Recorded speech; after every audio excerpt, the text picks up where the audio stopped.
Hi, so Microsoft Flight Simulator has been out for a few days now, and I'm starting to see some mods coming out, so let's just jump straight into it. First of all, we have the Liveries Mega Pack.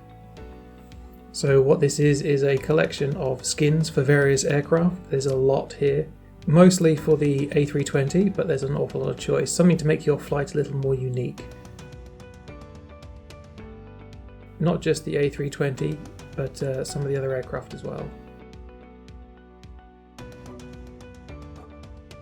You probably noticed, if you've been flying around, the VFR map doesn't have very many locations on it. It's not very detailed, so that's where this mod comes in.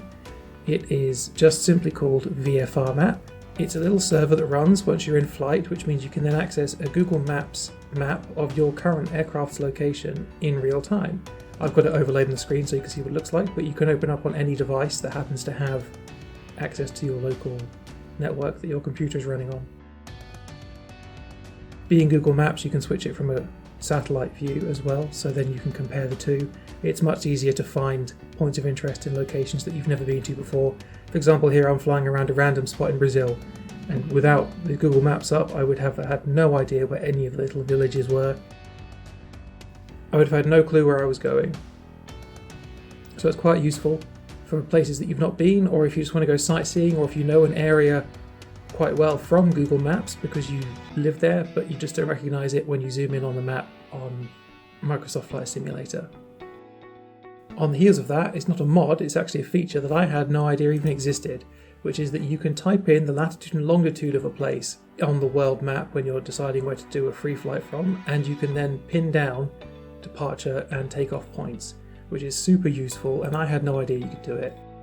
And in this case, we're off to Stonehenge, which is where the final mod I'm covering comes in. So in the base version of the game, you don't actually get Stonehenge, you get a single tree where Stonehenge is, which obviously is not very immersive. Someone has gone through to a model that was available on Sketchfab. They toned it down and simplified the geometry a bit so that it runs and loads better.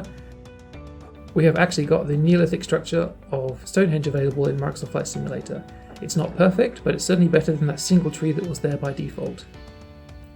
So that's the three mods, and the one feature that was not explained in the game that I thought was worth sharing during this first showcase for Microsoft Flight Simulator 2020. If you've seen a mod out there that you'd like covered, or if there's an area you'd like to have flown over because you don't have the game, or you just want to see what it looks like, leave it in the comments and let me know. More than happy to explore the world in this fantastic game/simulator.